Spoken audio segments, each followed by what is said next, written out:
Alrighty. Hello, everybody. Welcome to another week of Talk Openly. I'm Jack, and I'm here with my excellent friend Daniel, who is sporting a very excellent cap. I got it from some people that I work with in Pakistan. It's like a hat that's sort of like, I don't know, it's sort of infamous, I suppose, at this point in time, but it's called a pakor. I think I'm saying that right. Hmm, I just got it in the mail, so I might not be wearing it right. I don't know how to wear hats except beanies and baseball caps, but I thought I'd sport it for the show. Makes me feel positive and happy. I love it. Reminds me of my friends far away. So Yeah, that's good. Yeah. that's good inspiration. Yeah, and it's funny because I know how much you love, wild mushrooms, and this just it reminds me of a mushroom hat. Oh my God, I'm so glad you said that. I was feeling the same way when I put it on. I was like, I'm a mushroom head. That's me. You know what's weird is I'm Mm. wearing a shirt with a mushroom on it. Oh my gosh. I guess Wow. it's not really weird, but my kids got me That's this shirt, so that's really cute.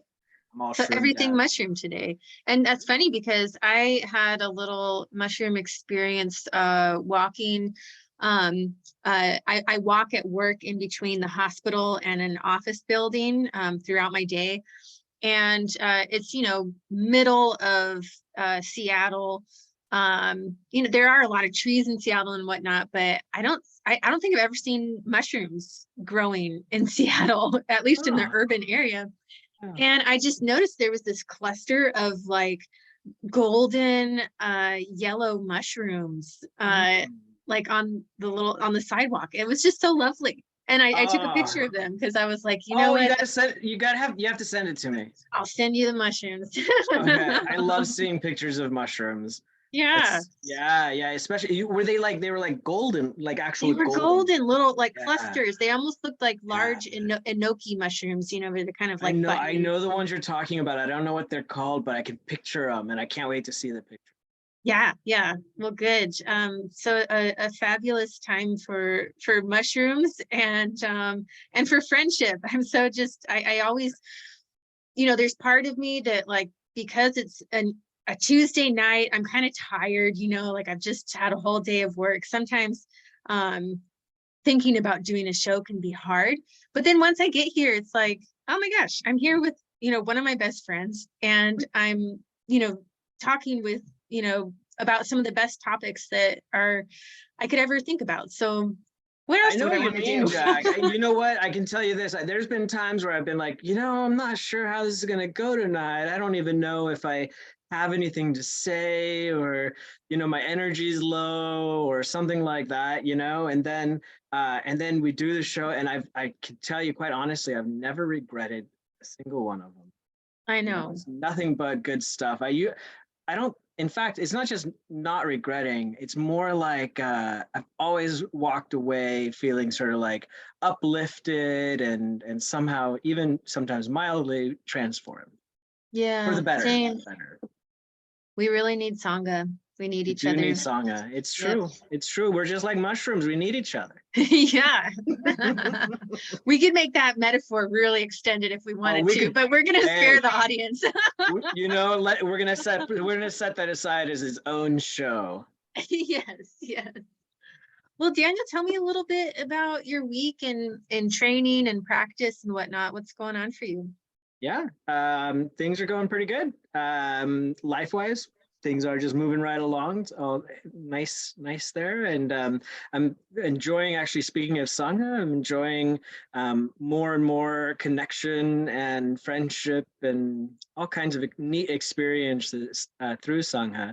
There's a guy that comes and meditates with us, oftentimes on Wednesdays and Thursdays, and we've known each other somewhat, like not like super, like not super close, but we've known each other for a little while now, and we're just getting a little bit tighter. We're starting to hang out a bit, going out for some walks and stuff. And the other couple of things happened. It was really neat. in one case, ended up going to like a yoga practice with him, super nice. But then the part that really got me was last night we went to, he invited me to go play, oh my goodness, I'm going to forget the name of it, pickleball. Oh yeah. Have you ever played pickleball? I've watched people play pickleball. Yeah. It's fun. I'm hooked. I played Yeah. one evening of pickleball, and it's the best of tennis and ping pong all rolled together into one. Yeah. It's just phenomenal. I think I'm a pickleball fanatic now. Like, All right. yeah, Right on. I am ready to play pickleball every week now, at least. It's so cool. Neat game. But yeah, and then as far as my practice goes, things are chugging along nicely there. I met through Facebook. Actually, it was kind of an interesting experience. There's this young monk in India who had liked our Lions Roar Dharma Center Facebook page and sometimes interacts with it. And at some point, we ended up starting communicating with each other through Facebook chat. And it's been really kind of a fun experience. And the other day he asked me, or rather I asked him, I said, what kind of advice would you give to a meditator? And he sent me some elementary Buddhist principles on meditation, on breath meditation that were super helpful, and I applied them. It was great. It was really nice. Again, our the mycelium of our sangha goes all around the world, right? Like it's everywhere. It does. And so it's really, I love that part of it. I like experiencing how we're really truly interconnected, not just locally with our friends and family, but with people all over the world. It's amazing. It And is. so, yeah, and then my own, like for example, my own practice today had beautiful times. I sat outside, it's lovely weather, got to meditate outside and do a little bit of Tong Lin as well as shamatha, and it's just like, like it's never bad. It's never bad. And Good in the nothing. beginning, good in the middle, and good in the end, right? That's what Lama says, and you know what? He is dead on. Good in the beginning, good in the middle, and good in the end. It's true. It's true. Yeah. Yeah. What about you, Jack? How are you? Yeah, well, it's nice to hear about your week and some of the fun things and practice things as well. And yeah, my week's been a little bit hectic. I know last Tuesday I was mentioning how I was going to be heading out the next day to Missouri um to be with a close friend of mine who lost her mom unexpectedly. So I did do that. I left my house at 2 a.m. on Wednesday morning last week and got on a couple planes to Missouri. And it's a really interesting experience, being someone who's training in Dharma, um, and also training in mental health, of just really trying to remove my needs, or remove what I think should happen, or the process that I believe, would be helpful or healing or whatever, and just really be there for the person. And so I think I did okay. I think I did okay with that. Nice. But sometimes I just want to jump in and fix everything. Like that's really the feeling, especially when I see someone I care about so much suffering. And but yeah, I know Lama really encourages us not to give more than 49%. And I think what is meant by that, what I take from that is that if I'm going to be useful or helpful to anyone else, I really have to take care of myself. 49% is a lot to give. Is a lot to give. It's But sometimes that more than we 50, think it is, too, right? yeah, most definitely. Yeah. But yeah, reserving that 51% to take care of myself. And I did notice, there was like a day or two where I didn't get around to my full practice. Like I got in shamatha every day and I did 6-session guru yoga every day.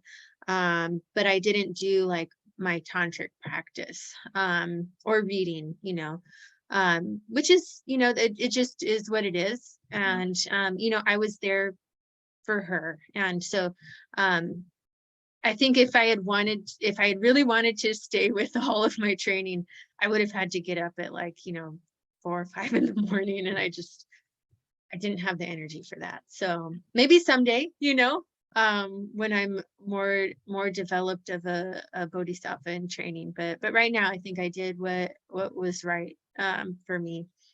So yeah, that was really interesting. Also being in the Midwest was Yeah. really interesting. Um, I really enjoyed the the culture.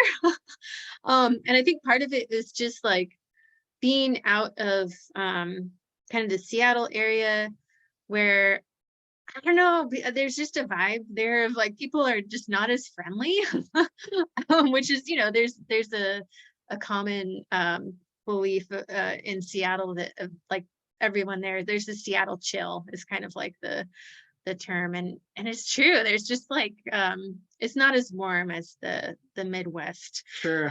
Yeah. Um, and but then of course, it's very different in terms of like politics and, you know, of course, not as much like gender politics or awareness and stuff. And that was fine. That actually felt like in some ways kind of uh like relieving to me, like, oh, I can just be in a different place, Yeah.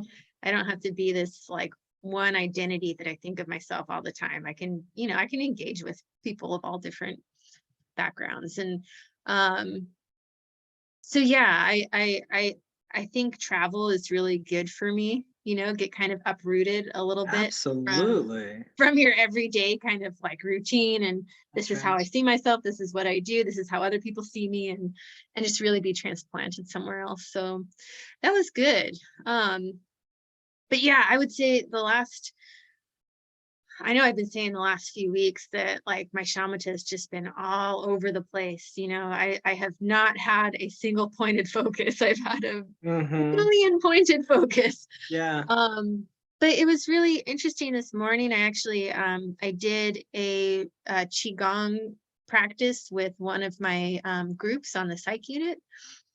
And right after I was like, you know what, I'm going to do my morning meditation now, because I feel like I want to run with this, energy of how I'm feeling. And I decided to actually follow some of the instructions from Calming the Mind that, I share on here frequently. And there was one that he mentioned that for some reason I really haven't tried this form of breath focus, but it's where you focus on following the breath going in and down and then up and out. And so you're following just that path of the breath. And usually I focus on like an actual, like a sensation just in one point or in my belly. Yeah. But I've never done that before. And Oh. so that was interesting. And I felt just a little bit more grounded, I think, after doing a physical practice like Qigong. So Yeah. it was just another reminder, like, okay, it'd be good to set aside time in the morning where I have enough time to do even just like a 10-minute, Qigong routine, and then sit down, because I think that's what's happening is that my body and my mind are just so tense with everything that I have going on in my life, that there's just a lot happening. And so to do something beforehand to help relieve some of that stress is going to be really useful for me. So that was a good Yeah. lesson. That's awesome. I'm glad you bring it up. I know that's one thing that I find helpful about going to beginners meditation repeatedly is Sue and Matthew, both of them stress that aspect of getting, first sort of tending to the needs of the body before trying to tend to the needs of the mind. Yeah, Yeah. it makes a lot of sense. It does. It Um, it feels, I remember when Sue, she first started teach, or at least when I first started hearing about her, the range of sort of yogic practices that she does, and advises people to do before meditation. And I remember noticing how when I started doing that, basically some stretches and a little bit of breath work, maybe like 5-10 minutes before sitting, just like you were saying. It feels like it jumps me deeper into the practice. So Right. there's less time in that sort of scattered settling down portion. It just like kind of gets you there faster. So it's like worth the 5 or 10 minutes that you spend doing it because it sort of jumpstarts the practice. Right. Yeah, I definitely agree with that. Yeah, and there's a bunch of different techniques, whether it's yoga or just sitting on your chair and doing some, I love those kind of circular movements Yeah, with your yeah, yeah, yeah, hips yeah. and shoulder rolls. It can be real simple. Like you don't have to have a ton of mobility or something. It can just be that simple. So yeah, Good stuff. good stuff. Yeah. Mm.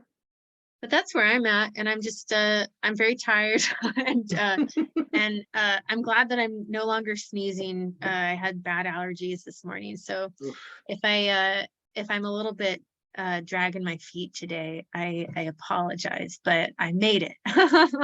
We're just glad you're here, Jack. If you want to take a nap or something, that's okay. We're Yeah, down. that'd be fun, right? To watch Yeah. me nap. Hey, there are actually, I think there's like live streams that you can participate in where it's just people sleeping, Isn't that So so maybe this, funny? yeah, we could have a It's whole kind of show sweet. just on sleeping and like be like, all right, here's Jack. Jack Uh-huh. sleeps. I think I would just yeah, I wouldn't be able to sleep under those conditions, All but right. Yeah. All right. Different show. yeah, different Joe. Well, Danny, what do you think? Should we try out a Lojong slogan? Ooh, I thought you'd never ask Jack. Yeah, I love our Lojong. Um, it's just so reorienting to the truth. Indeed, indeed. Now, if I can just, there we go, right in the middle, share my screen. All right, here we are. We're on the lionsroardharmacenter.org Lojong, Lojong slogan page. This is awesome. I love this resource. I'm so That's so glad. great. I use it every day. I have it in my book, in my browser bookmark in the like up at the top, like where I can Yeah, see it. And so every day, like when I open up my computer, like to start work, I see it, and that's the first thing that I do. I just press that, and brilliant. I sit with the slogan for a little bit, and I'm like, so good. I'm so glad that we have this. All That's really right, smart. shall I press the button? But yeah, let's do it. Here we go. All right. Go So for it. slogan 41, at the beginning and at the end, two things to be done. Interesting. What do you think that Um, means? that I'm really curious. I actually am not totally sure. So let's see. So it says here this like kind of breakdown from Charlie Cabgon, who is a brilliant teacher. If you don't have any of his books, definitely check them out. But he says another helpful way to maintain the Lojong spirit is to practice bodhicitta meditation at the beginning and end of each day. Okay, so that might be what it means. So there's the beginning and the end, and practicing in that way. The Kadampa teachings continually emphasize that no 2 days are ever the same. Isn't that the truth? Mm-hmm. Yeah, and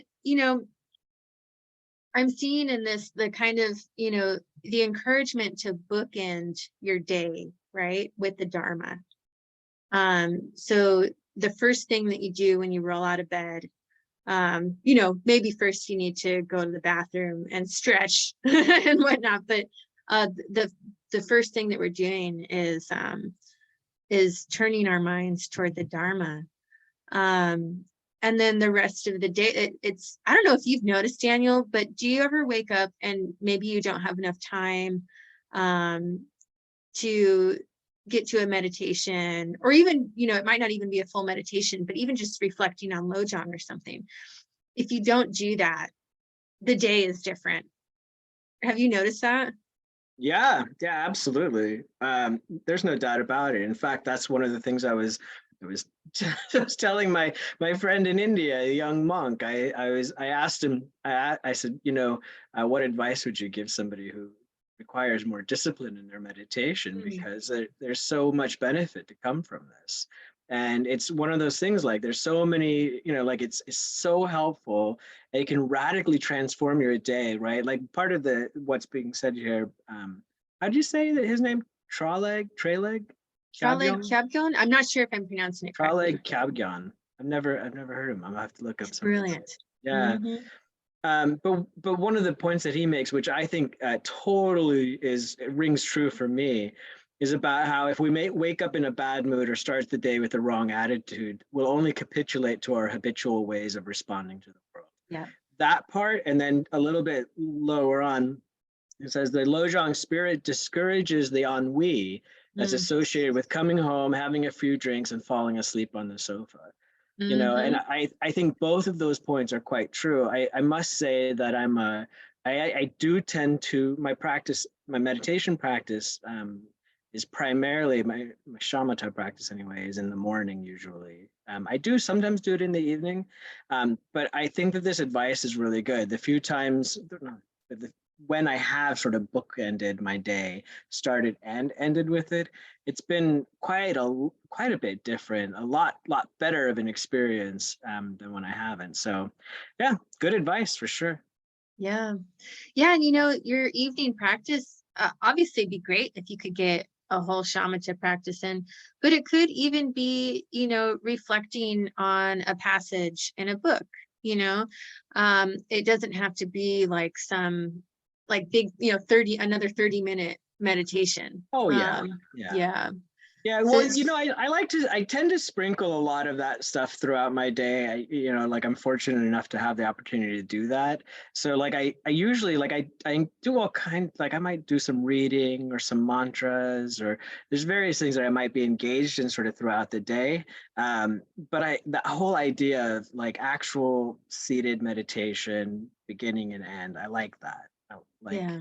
I agree with what you're saying. The best practice is the one that we do. Yeah, yeah. But it sounds like you have that aspiration. So that might be good to start building in, even if it's that, encouragement for beginner meditators to start with 6 minutes. Maybe you do Yeah, your morning practice and then in the evening you do your six. yeah.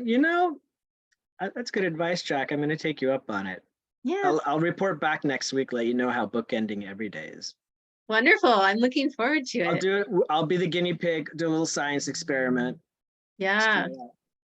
Nice. And I'm definitely, what I can commit to is that actually doing something in the morning rather than, waiting until, I'll do my lunch break in the morning at work and I'll do my sit then. But by then I'm already like, I'm in work mode and Oh yeah. thinking about the next thing. And it fills most of my lunch break.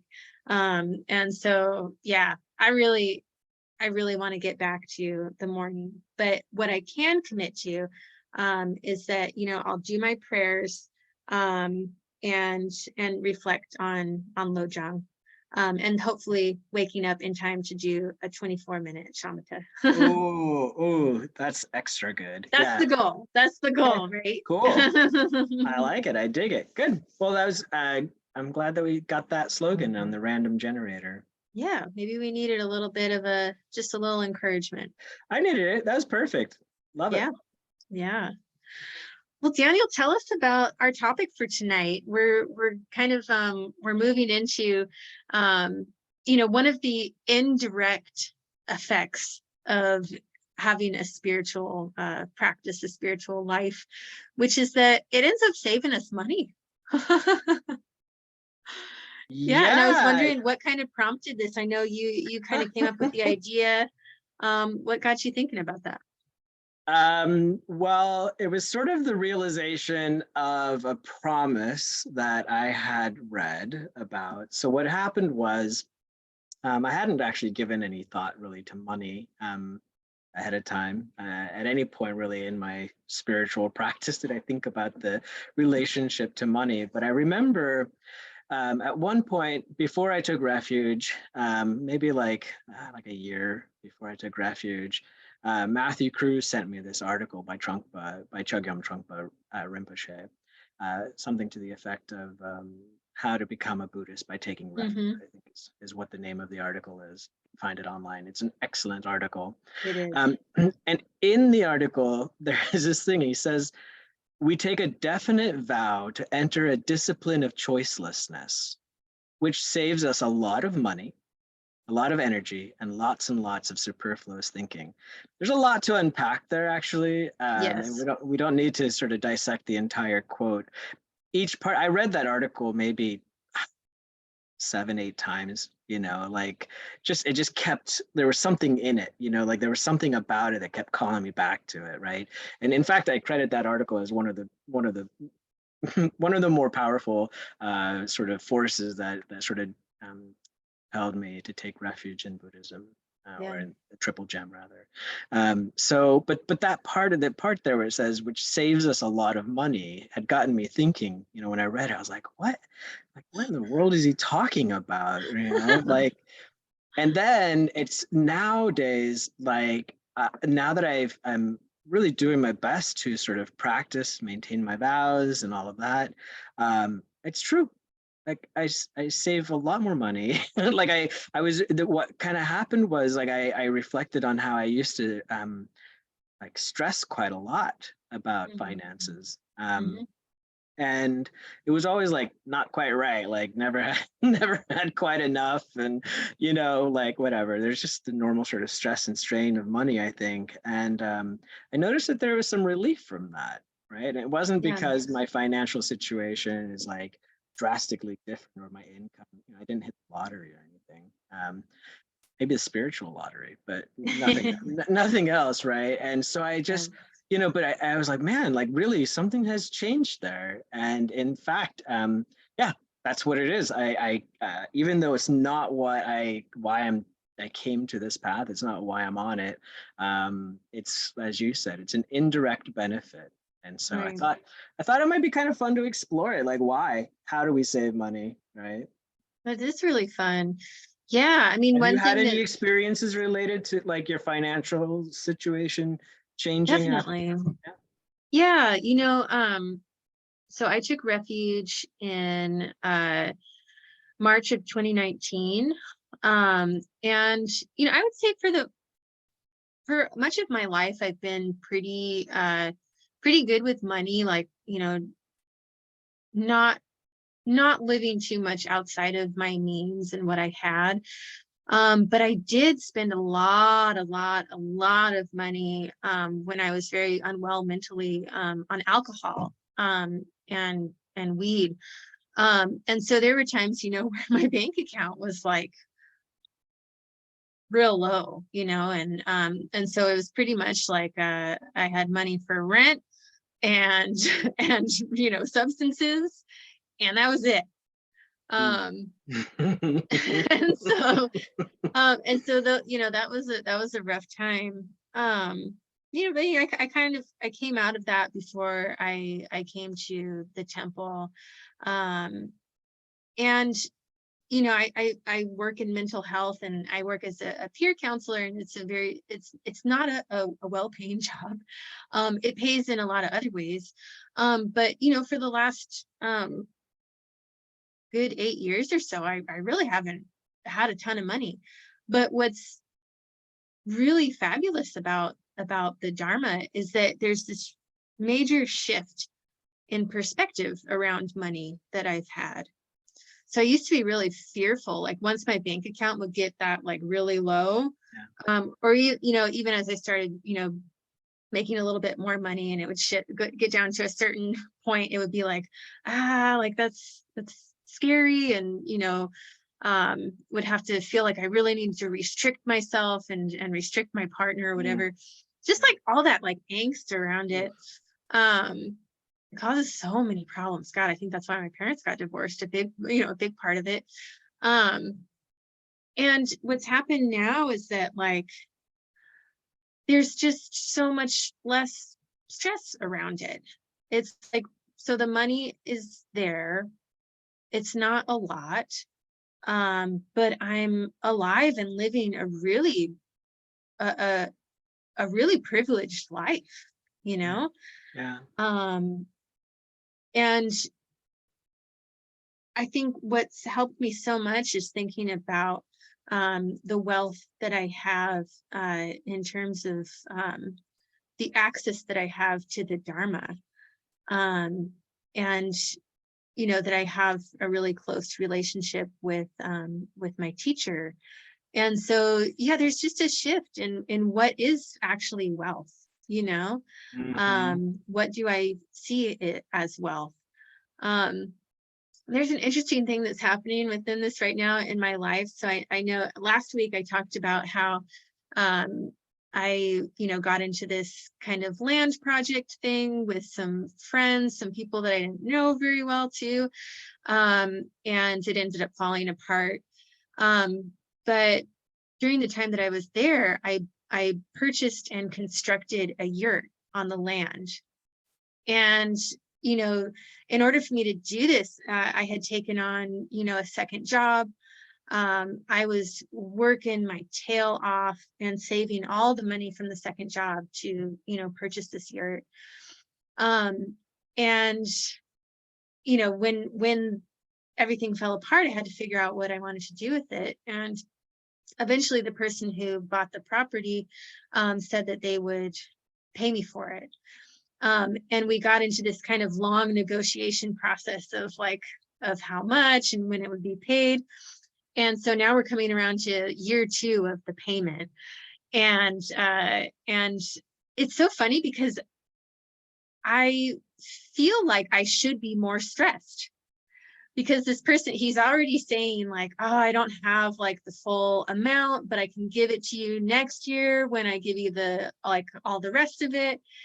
And there's this part of me that's feeling like, Jack, why aren't you anxious? Yeah. Like what's going on? Like, you should be more anxious, or you should be mad, or you should be mad. Yeah. Mad, right? You should be responding to this person because, he's the same person who kind of made all the, well, didn't make all the problems, right? We were all part it's their fault. They did it all. But yeah, that's the thing. Ruined the whole thing. There's this part of my mind that really wants to go there, that wants to make him the enemy, that wants to react, that wants to respond to those text messages with like, no, you give me my money, But I just don't, like, there's not that rise in me to do that. Like, there's a little bit of chatter, but it doesn't create the effect that isn't that the most magical thing? It's so awesome. Okay. And you know what's weird about this? I know that feeling that you're talking about. I know that feeling where you're like, your mind goes like, hey, I'm aware of the situation in the same way that I would have been aware of it in the past, right? Like,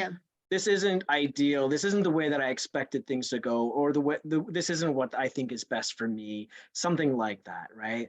And in the past, we'd get fired up about it. Right. And we would take some action and we'd get angry, or we'd get like anxious or stressed or something.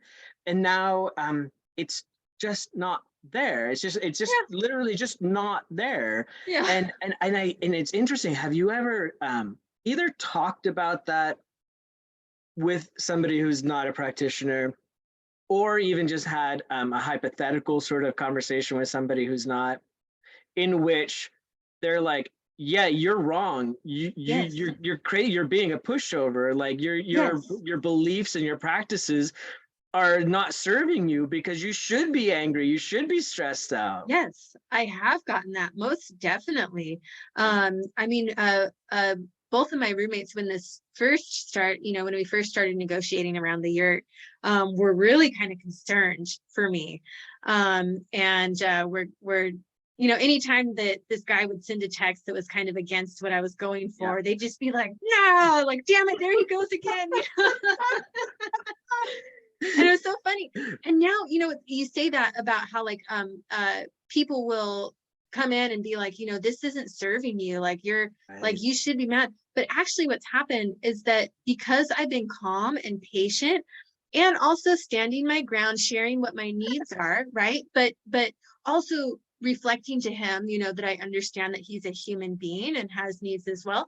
Like, what's happened is that I've actually been able to negotiate more money than what I put in by, because I was like, well, we put in the money to build it, like that's time, and so I was able to negotiate more money than I actually paid for it. Right. Because I took the time to be caring and not reactive.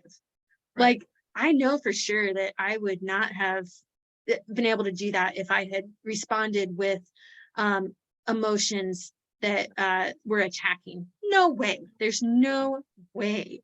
No, and even in that situation, I can't help but think about just the practicalities of it because, you know, if your is sitting on somebody else's land and it's not nearby and you don't have immediate control and you don't maybe have clear contractual paperwork or whatever, you know, even if you do, actually enforcing your right to it somehow, like you don't actually want the yurt at this point. What are you going to do with it, right? Like you'd have to get rid of it, but you can't sell it because it's on his property. There's all these, you know what I mean? Like there's all Yeah, that kind of stuff where if you reacted poorly and you didn't actually think it through, you could actually deprive yourself of all of the money everything. that's Yeah, tied up in that thing. And instead you get the exact opposite. And yeah, maybe you have a little bit of a delay in the time, but that might serve you well as too, where right now you're actually okay. Your needs are met. Everything's okay. You're not stressed out about money right now. And maybe you could use some, but it's okay.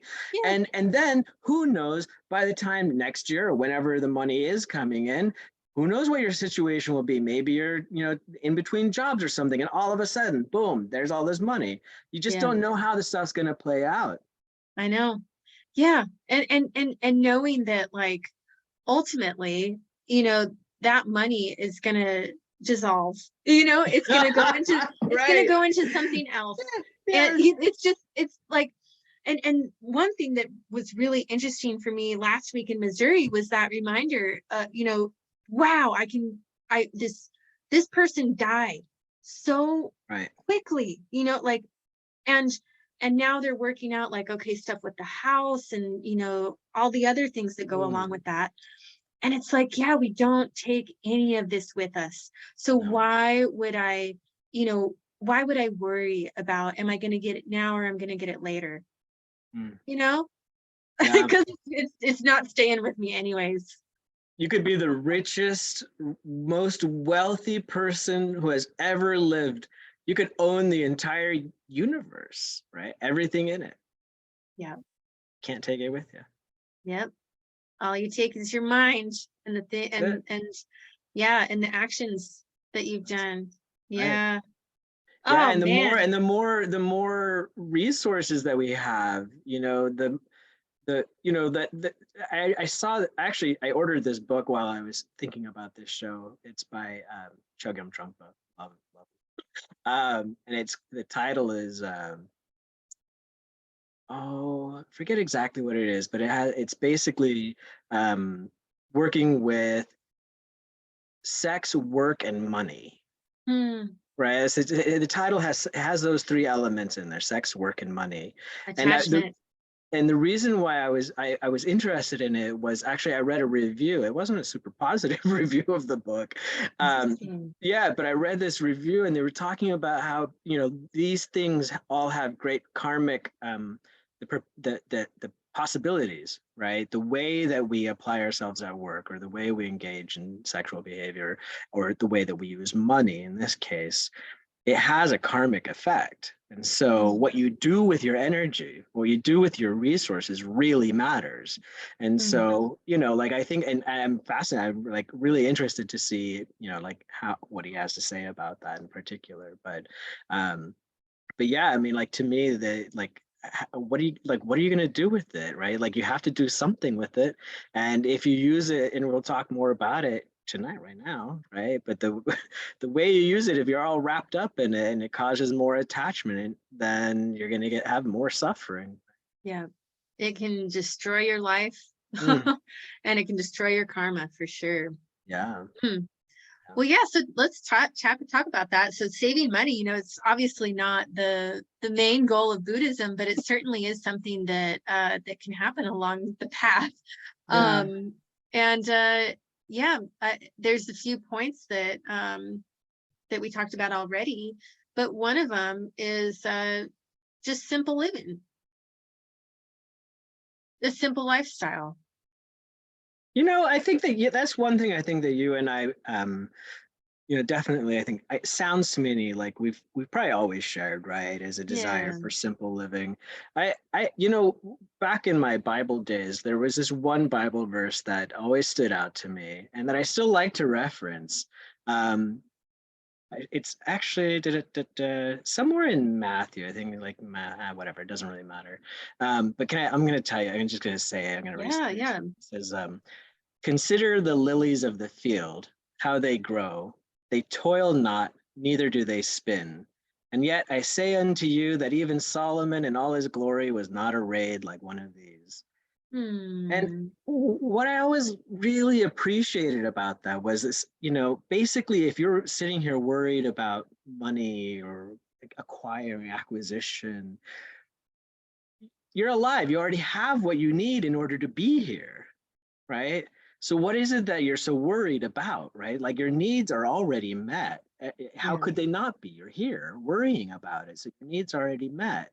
And the rest of the natural world does not appear to be overly concerned. I mean, they're all busily meeting their needs, right? Right. Everywhere you Right. look, everything is meeting its needs, but it has everything that it needs to be, right? And there was something about that always resonated with me, like this sort of like simplicity, like, yeah, well, what we have is enough, whatever it is. Right. And I find that the hmm, same type of thinking is definitely found within Buddhism, right? This idea that simple living is the best way to be. Yeah. Yeah. And certainly, you know, sitting in meditation, uh, and being mindful of what's going on with us, can help us notice when our lives are veering off into different types of attachment, Yeah. and wanting to acquire certain things, or for me, one of my silly ones is just that I love to get fancy, expensive coffees, and and nowadays in Seattle, you can't get out of a coffee shop if you're vegan, and don't want to get regular milk. You can't get out of there without paying $8. Oh, wow. Yeah. It's Yeah. it's it's bad. And so, just kind of reflecting on that, like there's um what is it that I actually want from that? Mm, And once I get it, is it actually even enjoyable? right. Because so many times I'll get a coffee, I'm all excited about it. And even the first sip isn't that great, you know? Yeah. It's such a bummer. It's all right. It's gone. Well, And then it's gone.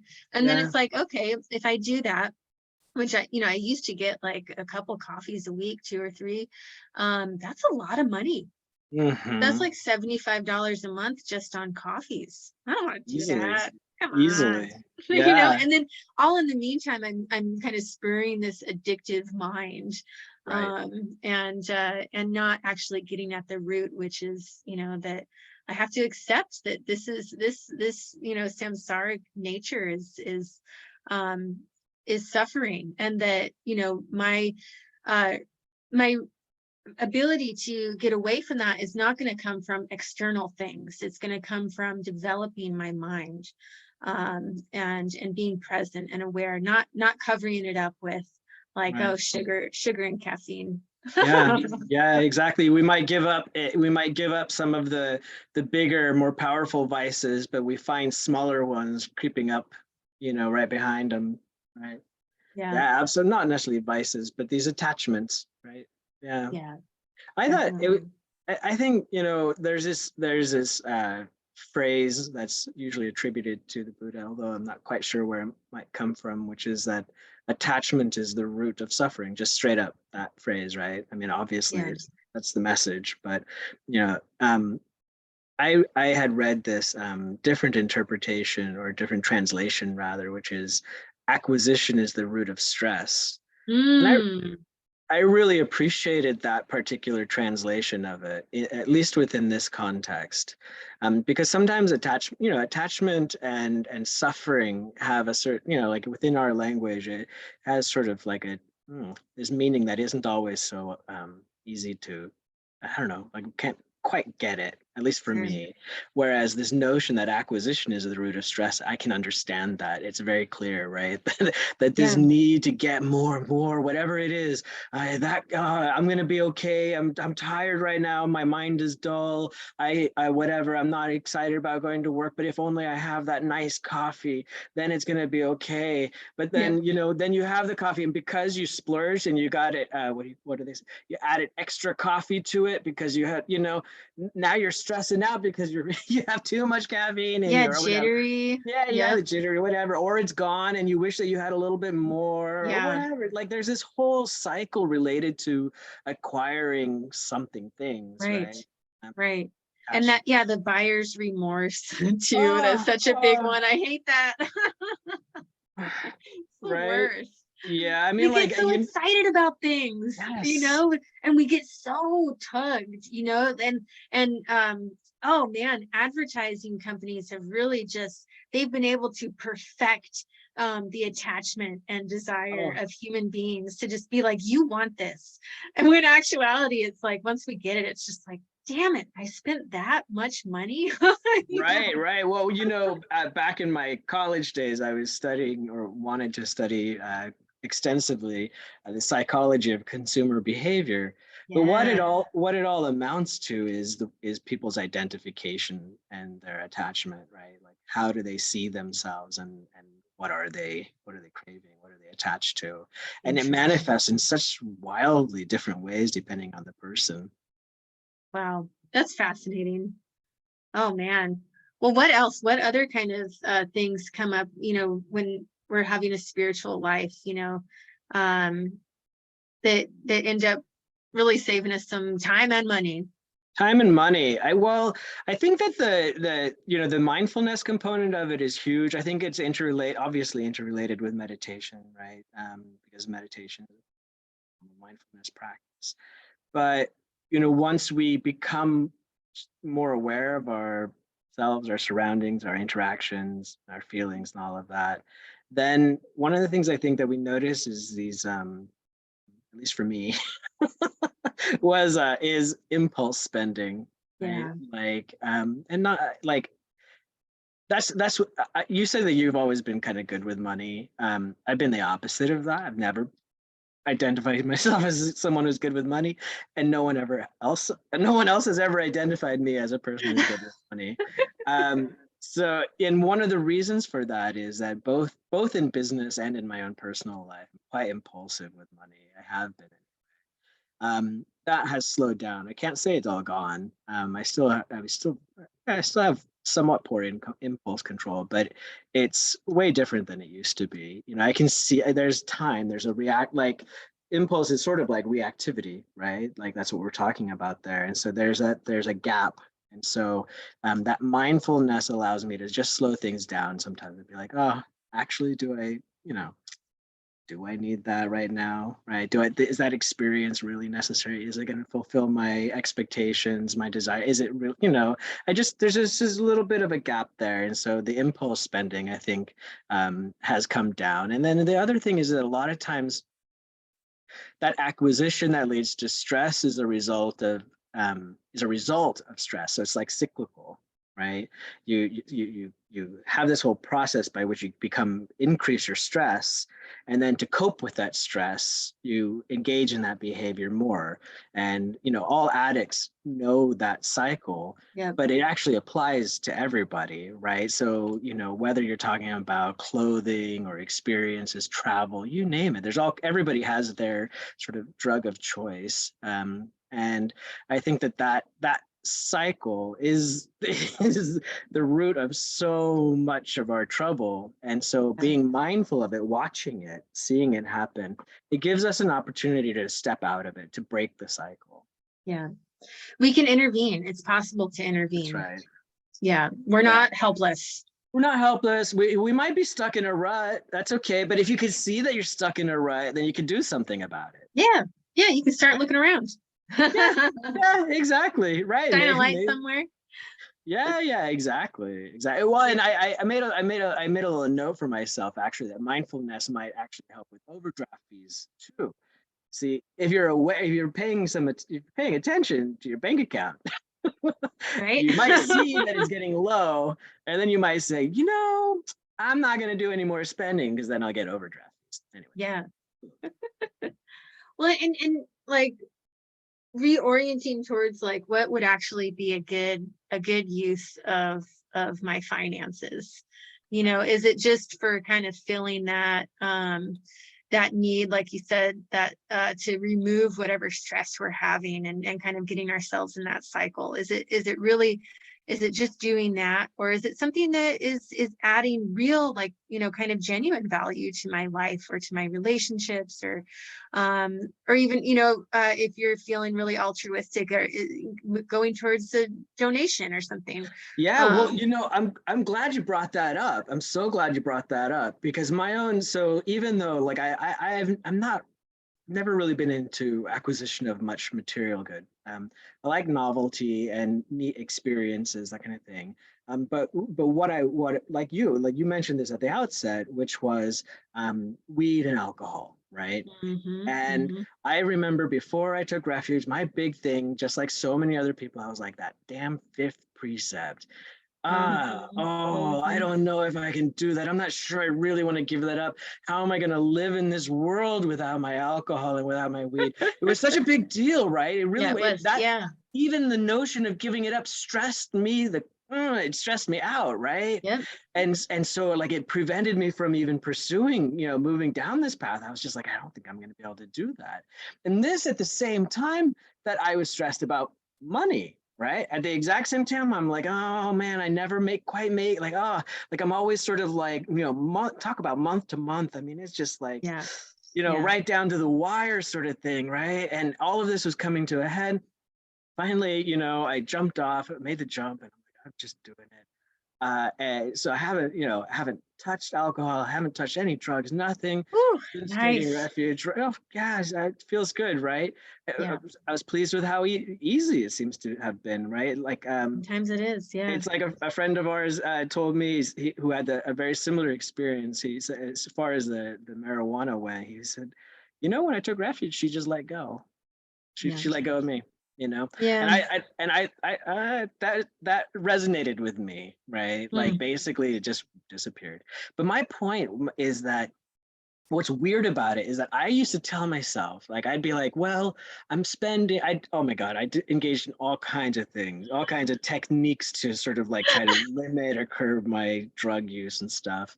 I get And, it. and so like, I was like, yeah, I'm spending this much, and I was like, yeah, I'm spending like $300 a month is what I'm spending on all of this, is what I told myself actually. Yeah. That's what, and I was like, and even that, I was like, that's too much. That's way too much money to be spending on this stuff. It's not good for me. It's ruining my health, my lungs, my teeth, it's making me bloated, all this bad stuff. Yeah. And I'm, $300, that's a lot of money, Yeah. right? Especially when you're living month to month, like that's tight, Yeah. right? It could make a big difference, especially over several months. And then when I took refuge and I got clean and sober, I was like, oh shit, I was actually spending between like 400 and 600 bucks a month on this Yep. stuff, Yep. Isn't that right? So incredible? I had been lying to myself all along. And so what's amazing is of course there's all the health benefits. I'm not going to have my health care, right? I'm not going to have as many doctor's bills, or my dentist Right. is happy with me, Right. like, like not charging me a lot. And there's all those sort of benefits as well. But one of the most amazing parts is now, not only am I less stressed about my finances just for this one, I mean, there's other reasons, but like this one tiny little trick, right? This one thing, the fifth precept, Yeah. saved me like $400 to $600 a month. And I can use some of that for Donna, right? Right. To be generous, to give back to my community that helped me so much, that's helping me do this, right? Yeah. And I can give back. And when I do that, I get so much back, right? I feel so good to be able to help my own community. There's Right. nothing like it, right? I'm like, holy moly, like I'm good, and I can help here. Like, it's just it's so good. It's amazing. Yeah, and Yeah. you're touching on, you know, a big piece of like when we have like more available resources, it's just a little bit easier to be, you know, more generous. even though I've certainly known people who don't have anything and they would easily give you the shirt off their back, Of right? course. That's why But they don't have shirts. that's why they don't have shirts. And you got only 49%. That's all we can give. So don't, you might want to keep your shirt. But yeah, that we can use that extra income to be more generous. And I think, that kind of reminds me of just like the Shambhala journey. Shambhala is this kind of it's the symbolic kingdom of like where everyone there is enlightened. And I just imagine that in that kind of realm, everyone has their like their tasks, what they do, but everything is being shared, right? There's no need to cling on to anything. There's no need to just like accumulate wealth for ourselves because we're being supported and by everyone else. And so I think that's, generosity is such like a huge flip side of the coin of attachment, right? Attachment is like me, mine, and getting what I want. And generosity is saying this is all of ours. And so yeah, it's inspiring to know that I can not only save money for myself and save my health, like you said, right? Save my health big time. But I can also be more available to support others in my life. Exactly Amazing. that. Exactly that. Right. Yeah. Just think about it. I heard somebody, I don't know, I think I was at a concert or something, and the person asked, you know, what would you, like if you could have like, like $1 billion, but you had to quit living soon, right? Like, you'd be dead soon, but you got it like $1 billion or a gazillion dollars, whatever, right? You just had to lose your breath. That's all. Is it worth it to you? And no, right? No, Even just 10 breaths is precious, right? And so knowing, like, being able to to not harm ourselves, to not have a premature death due to drugs, alcohol, whatever. There's all kinds of maybe the drug of choice is like chasing thrills and totally, jumping off of cliffs in wingsuits or something like that. I don't know, totally. Yeah. but all of those things, all of those types of pursuits, trying to make go to these false refuges, so to speak, I think can lead to sort of what might be considered a premature death. And like, how sad is that, right? Like all of these pursuits, all of this acquisition for what, right? Just For so that you what? could lose some of those precious breaths. It's not worth it. It's not worth it. Yep. Because again, none of that comes with us when we pass. None of No, it. None no. of it. Zero, So, zilch. yep. So just put that in Wait, perspective. can I take this hat with me when I go though? I don't know, Daniel. It's pretty rad. It's pretty rad. Maybe it's just gotta go. I'm gonna, You know what you we know can what? do? Yeah. Maybe we could like make a Tonka style painting of you with a hat, and then people can remember you that way. Oh, I love it. I love it. I love it. Yes, that'd be great. And then, but think about it, how much my kids, if I left this hat to them in my will, I have to give it to one because you can't give a hat Oh to two people. no. Think about how much suffering it would be caused there. They would be fighting over which one of them got that. No, they'd be They got to fighting over split it which in one had half. to have the hat. Oh, they would not split the hat in half. No, they wouldn't. Oh, Daniel, it's been such a joy to talk with you tonight. As always, thank you so much. Thank you, Jack. It's such a pleasure. I love our talks. Me too. And to everyone out there, thank you so much for joining us. We really appreciate you. And super looking forward to next week. Take care of yourselves. Bye-bye. Bye.